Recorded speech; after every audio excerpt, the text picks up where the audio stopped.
Em nome do Pai, do Filho e do Espírito Santo. Amém. Louvado seja o nosso Senhor Jesus Cristo.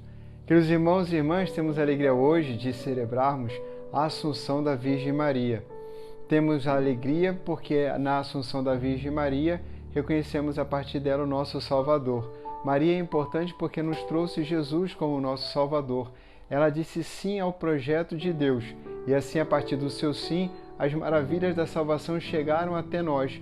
O Senhor, tendo se encarnado por meio do ventre da Virgem Maria, pôde então anunciar a verdade, a salvação, o Evangelho, e assim, entregando a sua vida, nos mostrou o que é o amor e o quanto que o Pai nos ama e nos quer perto dele. Por isso, Jesus não apenas perdoa por meio do seu sangue, nos alcança o perdão por meio do seu sangue dos nossos pecados, como também o Senhor abre os céus para nós, não apenas perdoados, mas também na medida em que a sua humanidade, dentro da sua dimensão humana, como homem e Deus, ele ascende aos céus, assim também abre o caminho para que nós possamos ressuscitar e vivemos para sempre na alegria eterna com Ele. E é isto que recordamos hoje com a Assunção da Virgem Maria. Não apenas a Virgem Maria é assunta aos céus, mas ela nos mostra, assim como Jesus antes dela, que o caminho está aberto para todos nós. Temos a oportunidade de contemplarmos as Escrituras e assim meditarmos. A começar na primeira leitura pelo livro do Apocalipse, da grande profecia do Apocalipse. Fala lá de um grande sinal. Na verdade, dois grandes sinais. O primeiro sinal, o grande sinal, é uma mulher vestida de sol. O segundo sinal é de um dragão. O outro sinal, um dragão com cor de fogo. E é um grande dragão. Não é um grande sinal, é um grande dragão. Traz então a tradução litúrgica da Sagrada Escritura que nós estamos ouvindo neste domingo. Irmãos e irmãs, é diante deste dragão que, tentando devorar o filho desta mulher assim que nascesse, esse filho nasce para a glória do Senhor e é levado para junto de Deus, e a mulher, ela é levada para o deserto, um lugar onde Deus preparou para ela. Aqui nós temos exatamente toda a configuração da nossa igreja. A igreja que sofre no deserto a perseguição do dragão, as condições difíceis desta vida, mas ela sofre numa condição preparada, assistida por Deus. E tudo isto num tempo que não é eterno, mas um tempo que tem um prazo, porque nós concluímos a primeira leitura ouvindo: agora realizou-se a salvação, a força e a realeza do nosso Deus e o poder do seu Cristo. Temos então a certeza de que o tempo da igreja, o tempo das pessoas aqui na Terra, na nossa existência, este tempo é passageiro, realmente passará. E assim temos cada vez mais a necessidade da clareza que o nosso destino e a eternidade não é vivido na Terra, nos prazeres na Terra, mas nas alegrias do céu, na verdadeira felicidade perfeita no céu. Porque como é possível ser feliz aqui na Terra, verdadeiramente e profundamente feliz, se nós temos tantas desigualdades, tantos sofrimentos, e agora, sobretudo, na Nicarágua, com a perseguição explícita, como também acontece no Chile, em outros países com regime socialista, esses que nós estamos vendo agora, nós estamos sendo atacados, e a condição nossa vai se assemelhando cada vez mais às perseguições que nós vemos na China, que nós vemos nos países tomados pelo Islã, pelos muçulmanos radicais. Nós temos essas experiências também pelos hindus que perseguem os cristãos de uma forma muito injusta, mentirosa em seus países. É assim que nós somos perseguidos, estamos no tempo do deserto. Não nos contentemos aqui no Brasil, acharmos que este mal não pode nos alcançar. Devemos rezar pela igreja perseguida, pela igreja que sofre, pela igreja sim que é assistida por Deus no seu sofrimento. E é assistida não apenas por Deus, mas também pela nossa consciência, pelo nosso trabalho, para não deixarmos que o nome de Deus seja tão aviltado como nós temos visto.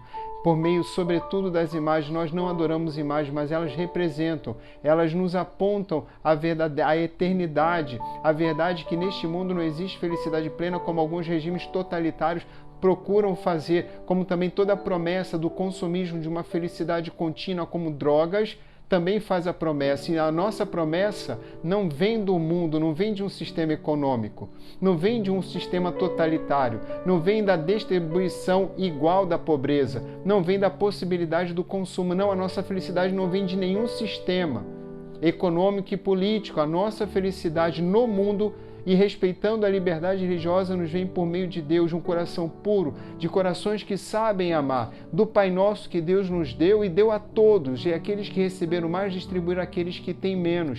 É por isso que hoje na festa da Assunção temos a certeza que, assunta aos céus, a Virgem Maria intercede por nós.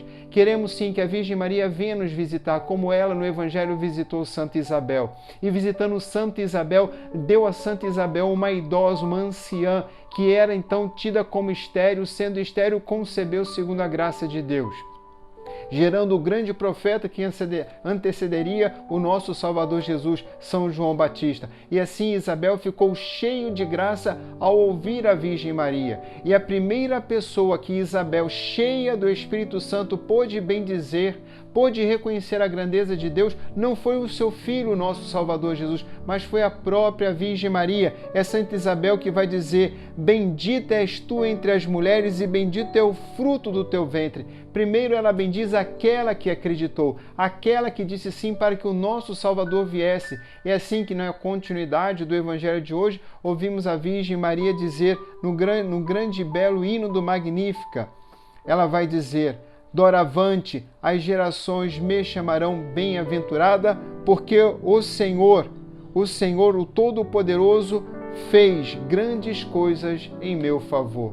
É assim que a imagem desta mulher no Apocalipse, ela se une à imagem da Virgem Maria, na medida em que o Senhor vem para, ouvindo as preces da Virgem Maria, atender a nossa necessidade de gerarmos Jesus em continuarmos gerando Jesus em nossos corações, no sentido que abrindo o nosso coração para a sua salvação, para a sua palavra, para a força que Jesus nos dá para o cumprimento de do seu mandato de ir e evangelizar, para vivermos os grandes dois mandamentos, o mandamento do amor a Deus e o amor ao próximo. Assim a Virgem Maria continua intercedendo por nós. A Virgem Maria continua no seio da igreja, intercedendo por aqueles que sofrem. Pedimos que ela possa vir, sobretudo neste dia da Assunção, vir em socorro de tantas mulheres como Santa Isabel, grávidas, para não levar a perder os seus filhos, idosa, a todos aqueles que não têm força para lutar contra a violência que se institui contra a igreja e todos aqueles que creem. Não são apenas bispos que estão sofrendo, é o povo inteiro que sofre com essa perseguição. E assim que a Virgem Maria venha nos trazer, por meio desta palavra também, esta força, esta graça de sermos ungidos, batizados novamente, mergulhados no amor de Deus pela ação do Espírito Santo. Queridos irmãos, não desanimemos. O combate é difícil. Nós ouvimos na primeira leitura a mulher que representa então no Apocalipse a própria figura da igreja, a nossa igreja. Então a igreja católica, a igreja que sofre, nós os cristãos de modo geral, no mundo inteiro, nós estamos neste tempo apenas cumprindo uma oportunidade de glorificarmos a Deus em todos os momentos de alegria e de tristeza. Temos alegrias e temos tristezas e sabemos que tudo é passageiro, porque, como dizia, o Senhor abriu-nos um caminho. Na segunda leitura hoje, em 1 Coríntios, São Paulo vai escrever: Cristo ressuscitou dos mortos como primícias dos que morreram. Ele é o primeiro, trazendo à natureza humana esta dimensão nova que ele abre, essa dimensão nova de uma nova vida com Ele, com o Pai, com o Espírito Santo. E assim vai dizer então São Paulo: se a morte veio por meio de um homem, é por meio de um homem que vem a ressurreição dos mortos. Para a nossa ressurreição o Senhor veio. Então São Paulo escreve: em Cristo todos reviverão. É assim que temos a certeza, como conclui hoje a segunda leitura, que o último inimigo a ser vencido será a morte. Então não mais passaremos por essa experiência, a morte da traição, a morte da perseguição, a morte da injustiça, a morte da miséria, a morte que se alastra sobretudo nos sistemas que roubam os mais necessitados, que não assistem verdadeiramente, de pessoas corruptas em todos os níveis, em todas as instituições, porque isto está no coração do homem. É toda essa experiência de morte, especificamente esta morte, para que então em Cristo, aqueles que disseram sim, que abriram a graça do perdão, da reconciliação, aqueles que estão abertos ao amor, mesmo aqueles que não experimentaram a graça da salvação na terra, diante do Senhor vão poder dizer sim, sim, eu aceito o seu amor, eu aceito viver na plenitude do amor na eternidade. E então a morte sendo vencida, poderemos todos contemplar o Senhor face a face e bendizê-lo para sempre. E nos amando, e em torno do Senhor o amando profundamente, viveremos uma eternidade, cuja dimensão agora só se manifesta de forma misteriosa. Mas o que queremos, no tempo oportuno, é este céu, e trabalhar aqui na terra, para que mais e mais pessoas possam já experimentar na terra o amor de Deus, que é esta experiência do céu. Na certeza do amor de Deus, possamos, conscientes da vitória sobre a morte, louvar e bendizer o Senhor por todos os dias de nossas vidas e já aqui na terra, com a intercessão da Virgem Maria, poder dizer: vem, Senhor, vem, Senhor, vem, derrama sobre nós o seu amor, dá-nos forças para lutar até que o Senhor venha. Vem, Senhor. O Senhor esteja convosco. Abençoe-vos o Deus Todo-Poderoso, Pai, Filho e Espírito Santo. Amém. À vossa direita se encontra a rainha com veste esplendente de ouro de Ofir.